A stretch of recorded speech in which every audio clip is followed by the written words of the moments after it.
Welcome back to Call for the Truth. We are happy to be back with you today. We're still talking about relationships. I am LaOta of the Sun, and my co-host today is Tabaris of the Sun.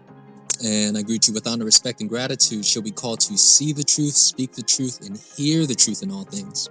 And we're with a special guest today. We have Dr. Serena Satcher, MD, and she'll be speaking with us on the relationship of energy in our bodies. And I'd like us to dive into that. How did we manage to get energy and MD together? Can you help explain that? I don't see that too often.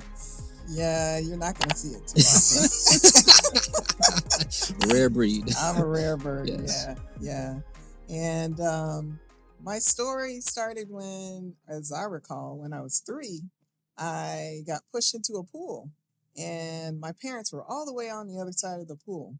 I fell in the pool, and I remember seeing bubbles coming up.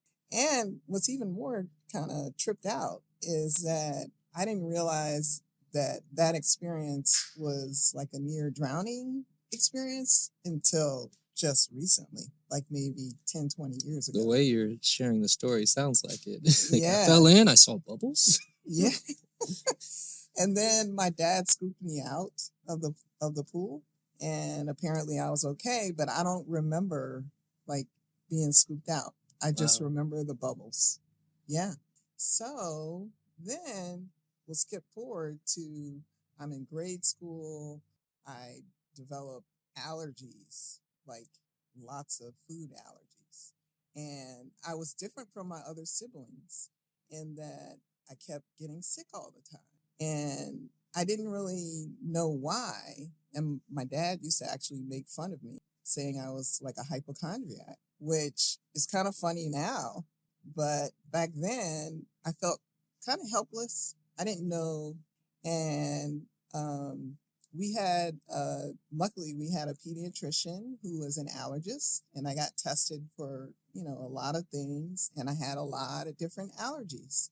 But now, in retrospect, I can see that my immune system wasn't working so well. My immune system was confused. That's how I explain it to people about allergies.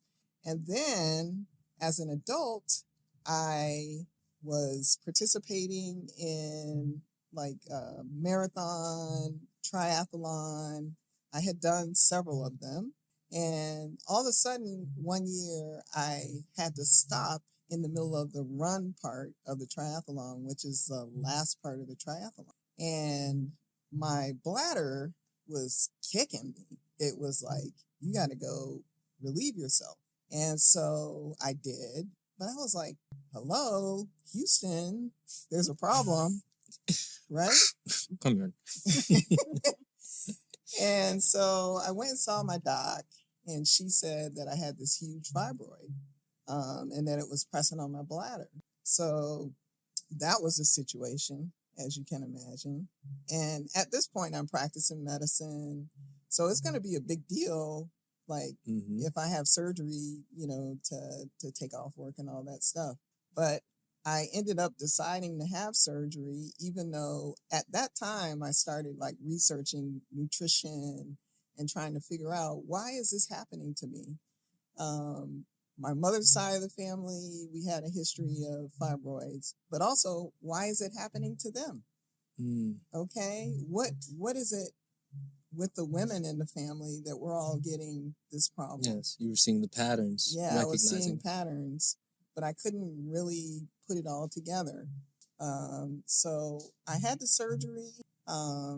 I kept getting into the nutrition because I knew I had fibroids, and I knew I was going to have to prevent more from growing and becoming as large as that one. So fast forward more years.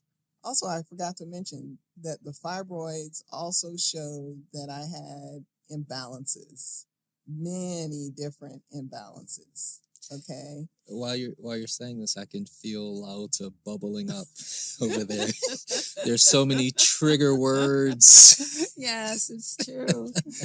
All of that is very true. There are a lot of thoughts coming forward about what the situation is with most people going through their lives, reaching 30, reaching 35, and the activities of their experience begins to be obvious with their relationship with their food and their experience. We want to hear more. Yeah. And so the imbalances, like I said, were multi-level, okay? And not just the physical, there were other imbalances going on.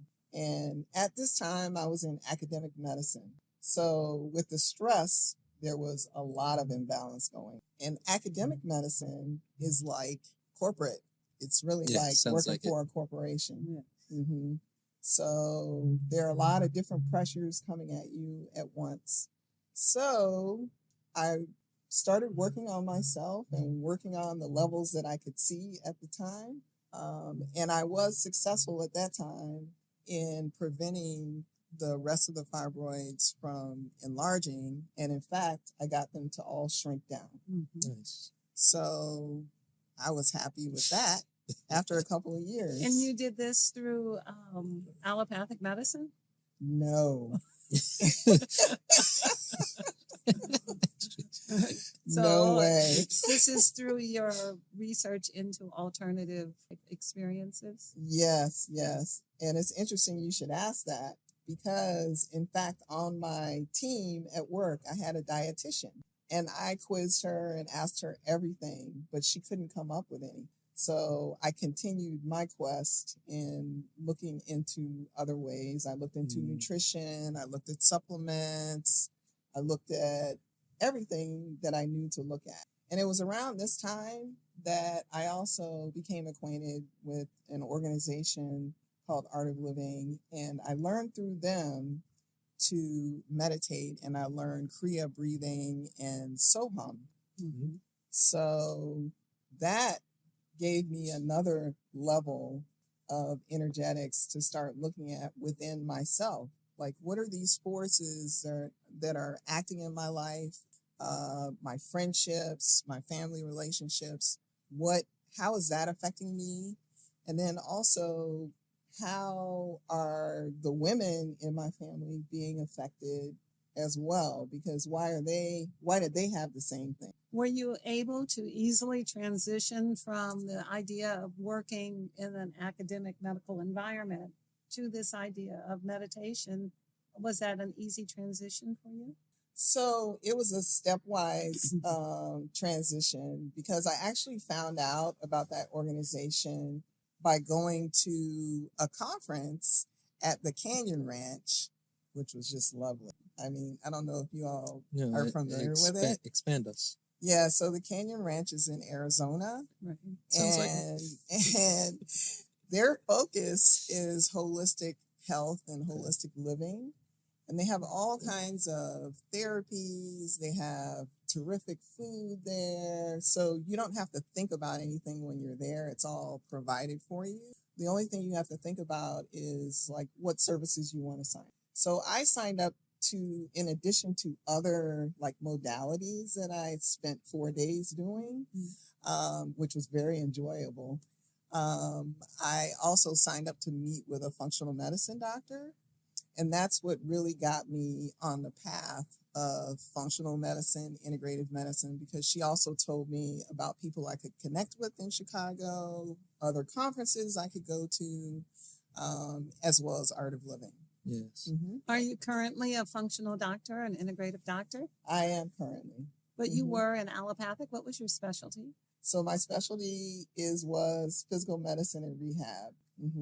So, and that still remains your specialty with this new adjunct of understanding and deeper relationship with other aspects of creation. Yes. So, and then, so to move further down the line, later on, as I'm working, I left allopathic medicine. It took several years. Brave step. Okay, I was just about to say that's a brave step because, again, this path, you had to explore the unknown, And one of the things that I keep seeing in the stories, whether it's LaOta or others who come on the show, is what's presented to us is not providing solutions. So it prompts this necessity to explore something beyond. And of course, you liked it. very much and integrated a lot, but please do continue. Yes. So after several years, I left allopathic medicine. I had an interesting journey in allopathic medicine, and it ended with learning wound care and hyperbarics, which was on another level from what I was doing before and more holistic. Yes. So it was kind of a transition before I moved away from Chicago totally, and I went and started working full time doing integrative and functional medicine. Nice. Complete 180. yeah, it's a complete transition that I did.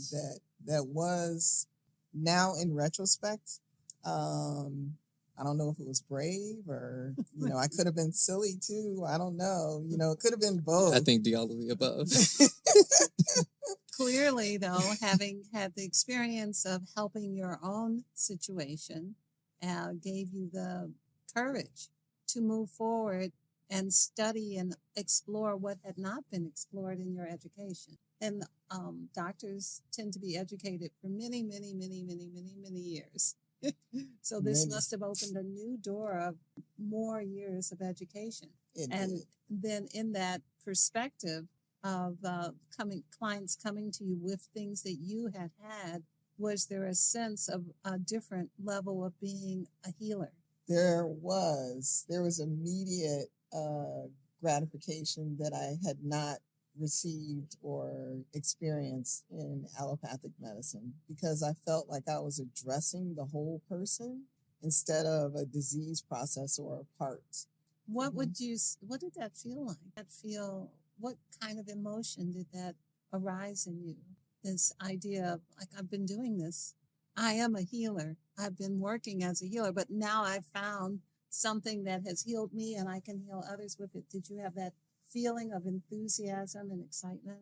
Well, yes, I did. I would say too that in the training, I recognized immediately, like at one of the first trainings I went to, like at Canyon Ranch, that what I was doing in allopathic medicine was a Band-Aid. And I had switched. I didn't mention to you that I did internal medicine first. I got board certified. I did all that. And then I went into another field because that, I know in retrospect, that field was more holistic.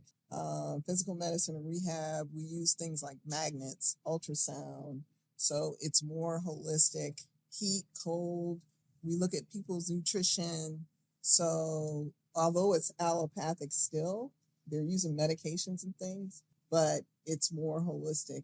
And so when I started seeing patients that were coming back in rehab, I felt more gratitude, and I felt like I was contributing something to their lives. Like this was more following my life path and my life purpose. So when I got to holistic medicine, it was even more, I knew there was no turning back. Like I knew I could not go back to allopathic medicine. That's how evolution works. You go up the ladder. I'm also very taken by the fact that even the things you chose that were in allopathic were the things that creation is made of. Breath, hyperbaric chambers, hot and cold. And these are the things that heal humans. This is the landscape and the ecology in which humans grow and nutrition and thrive and are nourished, more than some of the things that medicine and pharmaceuticals.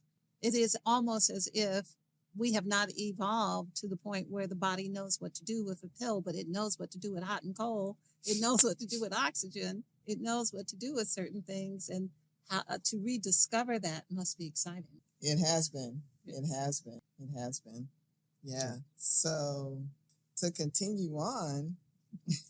We're with you on the journey.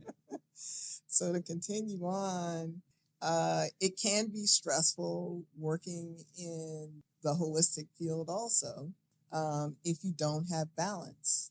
And I knew from going through this in allopathic medicine that I didn't have balance, that I was a workaholic. I learned how to be a workaholic from my parents and my relatives on my dad's side. More patterns. Yes, more patterns, and I recognize them, but it's kind of like you're caught in a loop sometimes, and you do things to like get thrown off the loop, which is good, right? But then it's like that entropy that can bring you back up into the loop, and if you're not doing some kind of energy work or meditation or something to like maintain and keep you on your path, then you'll get sucked up back into the entropy, which is what was happening to me. I think a lot of people can relate with that. This idea of attempting to pull away from the negative patterns or behaviors, but then that magnetism or the gravitas pulling you back or in. addictions. Yeah. All of those fall into the category of gravitational pull. Like, just come be stressed, come be malnourished. It's pulling us all to a place that there's not health, there's not well-being, there's not balance, as you say. Yeah, so I was getting sucked back into that. And as a consequence of that, I felt a lump one day in my right breast. And then I went and got imaging to get it looked at. And the imaging looked bad. Like, the doctor didn't even have to tell me because I can read the imaging myself. So when I saw the images, I was like, this is not good. So then I scheduled a biopsy. Okay. Didn't want to do it, but I didn't really see another way at that time. Now, in retrospect, if it happened again, I wouldn't do it that way. Yeah. But that was what I knew at the time. So I scheduled a biopsy. I show up for the biopsy, but prior to showing up for the biopsy, I had done research and I saw that they want to implant a titanium wire. And so that don't sound good. No. And I had all my mercury fillings removed in the past, okay, which cost a lot of money at the time. Bravo. Yeah. And I knew I had sensitivity to metal. So, and my guidance was telling me, nah, you can't do this because you're going to be reacting to that metal. It's going to cause another tumor. Like, who would do that? So I call up the hospital. The nurses wouldn't tell me the answer. They wouldn't get the answer. I think they knew the answer from the doctor. But so I have to show up for the biopsy, which I was kind of irate at that. But I went, and then I said, look, I need to talk to the doctor before we get started with this. I tried to address it by phone. You guys wouldn't address it. So this is not my fault, but this is how your system works. And so he said, no, we can't do it without the titanium wire. Now, mind you, I'm a doctor, okay? So I've already looked up online and I've seen other patients who have the same concern have been able to get their biopsy done. I'm like, what's with this guy? Yeah. Right? But I just asked him twice, and I said, and I provided for him the information that I had gotten online, that other people were doing this, other places were doing this. It's, I understand what you're saying about insurance, but you can also make a note in your note that I have a problem with metal. And he was like, no. So I said, all right, rip off all the stuff, I'm out. Straight up, good for you. Bravo. Yeah. Taking a stand. Yeah. So, and then as a consequence, I moved back here and I knew people here. I had worked here before. I had connections in the holistic community. So I got connected with a surgeon who's connected with a holistic doctor and who was able to do the biopsy the way I wanted it done. Did it in the office. I didn't even have to go to the hospital. So it was quite a different experience and quite a different situation.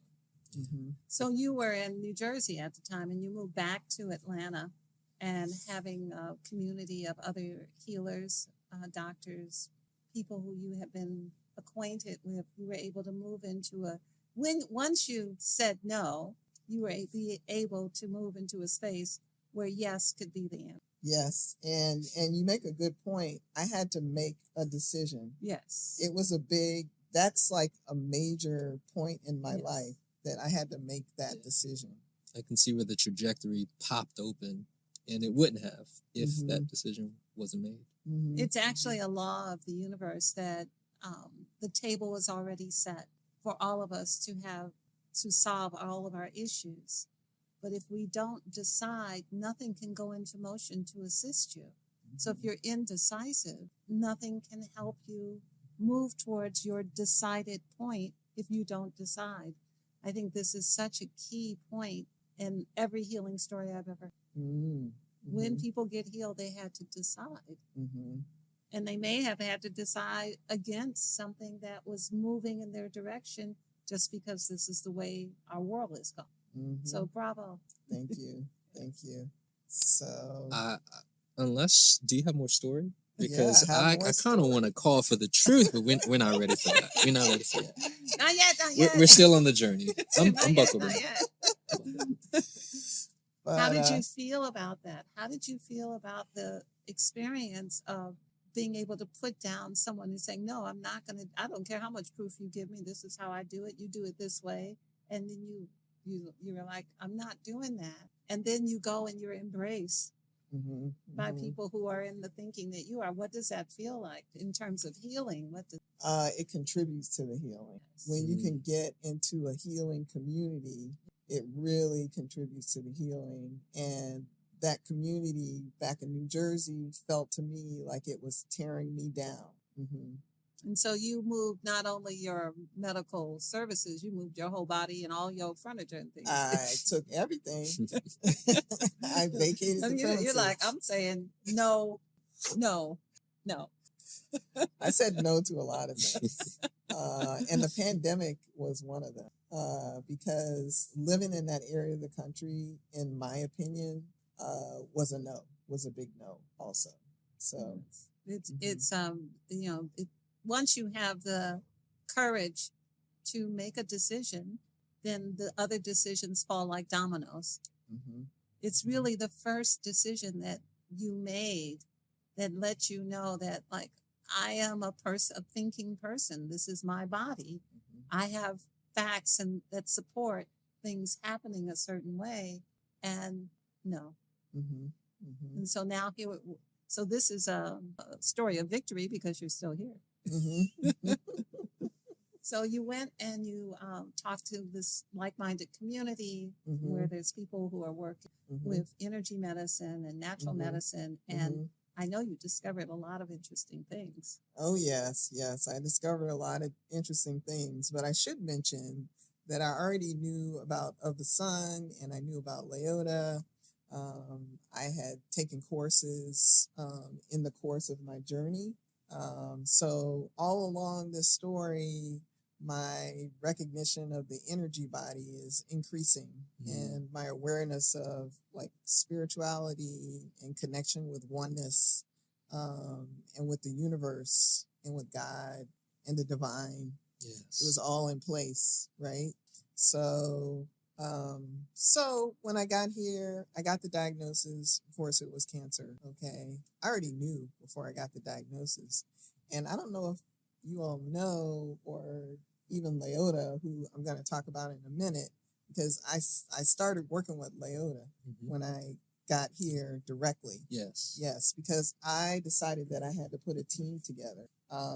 But I had started the mistletoe even before I knew what the diagnosis was, because my guides, my divine guidance was telling me that it was cancer and that I needed to start everything. I had already started with my nutrition and I was eating really well. Like I ate a really clean diet, but I had to specify it for what my guides were telling me to do.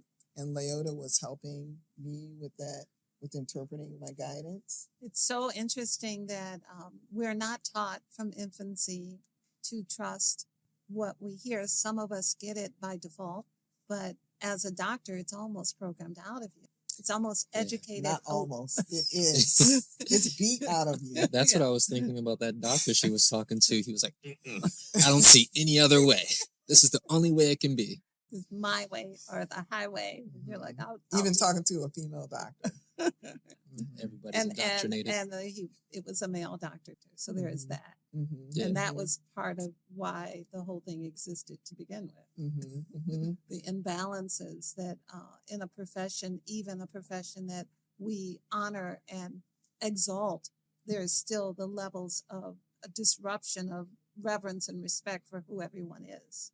And there's this reverence for the body, the egregore of medicine that must be worshipped and must be held in high esteem, whether it works or not. And nobody's supposed to notice if it doesn't. Do not pay any attention to the small man behind the screen. It's that Wizard of But Oz. what theory. you didn't say, but also what you didn't say is that even though there have been studies like connecting God, the divine, divinity, and spirituality, like in improving health, they still ignore it. Yes. So people are chopped up into pieces, and Because there's it no pays more. acknowledgement. It Mhm, pays more. mhm, The reality is that we are the divine and part of the divine as aspects of the divine, and we cannot bend our way out, no matter Mhm. what we would like to mhm, think about it. And that is a very interesting thing, what you just said, that I often have experiences where I see people who have had issues, physical issues, and have had to have surgery. And I'm like, that what you had is an emotion. You cannot cut that emotion out of you. And so this is really, we are an emotional body. We have a physical body, but we also, and we have a mental body. But many of the things that we experience come from our emotional. And balance is one of the, in the time, in the spirit of the kind of work you were doing, serving others, being a healer, being naturally who you were meant to be, in a body of knowledge and intelligence that didn't support you as a womb man or as a human, then of course things broke. mhm, How mhm, could they not? mhm. And we can see that it's true of the earth, how the consciousness of humanity treats the earth is how it treats each other and how it treats the woman. Mhm, So mhm. I think this is a very clear example. What do you think? Oh, yes. So that brings up thoughts of other things they beat out of you in medical training. So the femininity they beat out of you. Some of the compassion they beat out of you. They beat out of you compassion for yourself because a doctor is not supposed to ever be sick. And if you take sick leave or if you have anything happen, you feel shame and I felt that. I felt ashamed because like I got sick, and I felt ashamed because like I'm leaving my patients for. This is so true of so many who are caregivers, whether they are medical professionals, doctors, mothers at home, like this idea that you are not to be in a moment where you need assistance. You are only in the function of doing the thing that Service. you're in the service to another, which is not possible if you are not in service to self. And even in service to your detriment as well. And that's why we have so much burnout. Mm-hmm. So it's really to hear how it made you feel is such a familiar pattern that often causes people to spiral into depression, often causes people to lose relationships because they interact with people who feel the way they feel about themselves. Like you're interacting with somebody, you're not supposed to get sick. No, you're not supposed to get sick. Why are you sick? How come you're not giving me all the things I want you to give me all the time? Why aren't you pleasing me more often? You're sick? That does not seem like a cancer. No. But then also relationships with family and friends who are not doctors, but they are also brainwashed in the medical system. So they are like, you can't be sick. They're having the same response. Praying at the altar as well. Yeah. Yeah. Upholding the cult of the medical field. Upholding the cult. That's what it sounded like. And even more importantly, all with opinions that mean nothing. All with opinions that are not backed up by anything. Yeah, someone once told me. Or perspectives that mean less than opinions. Or, their other kinds of pull out of the air kind of thoughts. Well, how come it's not the way I imagined it? That's because it's not based in universal law. That's why. Get out of here. This is very interesting. And so I don't think I've ever heard a doctor speak about, I've heard people talk about being unhealthy or having overcome illnesses, but I don't think I've heard a doctor speak with the authenticity and the clarity of what you felt about your own self and what others impressed upon you about what they felt at a time when you're the least well, when you're the least able to tolerate it. Well, and that actually halted my conversations with family and friends, which they later were angry about, but this is my life and I had to save my life. So looks like you did a really good job of it. I was just going to say, I can totally see the necessity of the detachment, kind of like what LaOta was talking about earlier. All you're getting back is the same, so there has to be some type of cutoff of that information. And I see why you were going to Arizona and these other places. Yes, so I had to decide for myself what I was going to continue to do. And I did that, and I just cut all the people that at the time I felt were interfering with what I was being led to do. So I started watching a lot of movies on Gaia, and I was also reflecting back on every type of energetic medicine, everything that I knew, because I would educate myself and tell. That's part of what rehab docs do, because we try to bring in anything that's going to work for the patient. So I was looking at what could work for me. On Gaia, I saw a movie that I was led to watch entirely about root cause, is what the movie's called. And a lot of people experience dental problems. Right. And I had mercury removed, and I had been having a problem with a molar that happened to correlate on the acupuncture chart. Meridians, yes. Meridians with the breast area. Right. And yes. Yes. So, and that tooth had been a problem for years. And my holistic dentist couldn't find anything, so I hadn't had it removed. But then I said, okay, this is where the buck stops, and I'm going to have to sacrifice this tooth to save my life. That is what I felt. But like LaOta said, it's really emotion. But this is some things that I had to go through to learn for myself, right? Because that tooth was just a reflection of the. It was just a reflection. You take that out, it's still the bouncing emotion around or in the breast. Right? Yeah. The idea that the tooth, the root, it's so interesting. This root cause. Every tooth is related to organs. Yes. And so whatever's going on in the tooth, and if the tooth becomes toxic, so it's a reflection of what's going on. It's holographic. Yes. What else is going on in the body.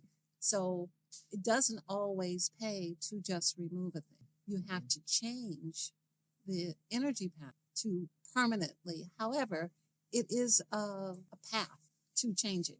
Some things like these are paths to changing, which helps you, her investigation and the science and the understanding of it.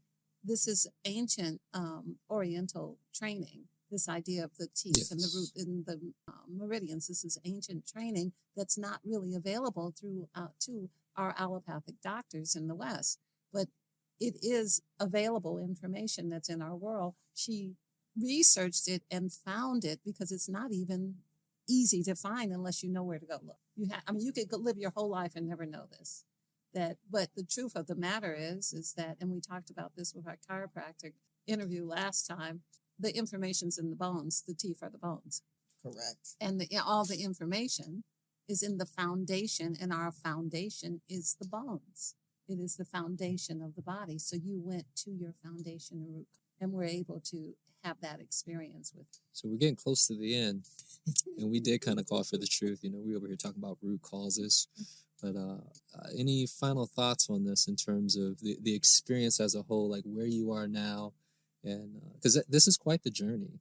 Again, you working against the programming, the indoctrination, Mm-hmm. the necessity to save self, all the things that you, all the different skill sets that you cultivated, that you learned for your clients, that you had to, okay, I gotta use this on myself now. And then here you are today. So would you speak a little bit on the divinity of this process before we go? Well, before we go, I'd like to thank Of the Sun, and I'd like to thank LaOta, because LaOta forced me to continue to call for my truth throughout the process. So I kept remembering, like, nobody's going to save me except me. So, you know, the consequences or the collateral damage, whatever it was, I was willing to deal with that in order to save myself. Yes. And the divinity I mentioned before was all through this.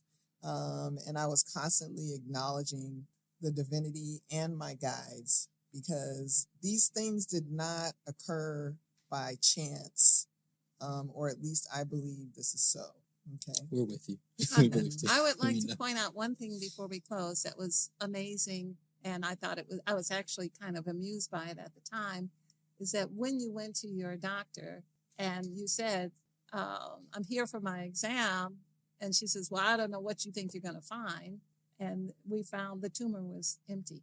Yeah, it was like where there had been a tumor, there was nothing. And the doctor and the doctor was on board, like, of course there's nothing. You know, however, it wasn't like that, and hadn't been like that in the months previous. You know, so it was never a full acknowledgement, but the evidence of the work of what was done, the team she put together, how she had researched it, she fought for her life, which is what we all must do. We all must be willing to fight for our own existence, and she did. Bravo. Yes. Yes, this is a wonderful story of redemption. And I thank you so much for sharing it with us today. I think it takes a lot of courage to share such deep. Thank you very much. Thank you for inviting me. You're welcome. And today we have a card pull. Actually, we have already pulled the card, and Dr. Serena pulled the card, and the card was the card for love. And this is a love story. Love should look and feel like love. Control does not feel like love. Appeasement doesn't feel like love. Yelling doesn't feel like love. And manipulation does not feel like love. Love. That's our card for today. Thank you. We look forward to seeing you again. And shall we call to see the truth, speak the truth, and hear the truth in all things.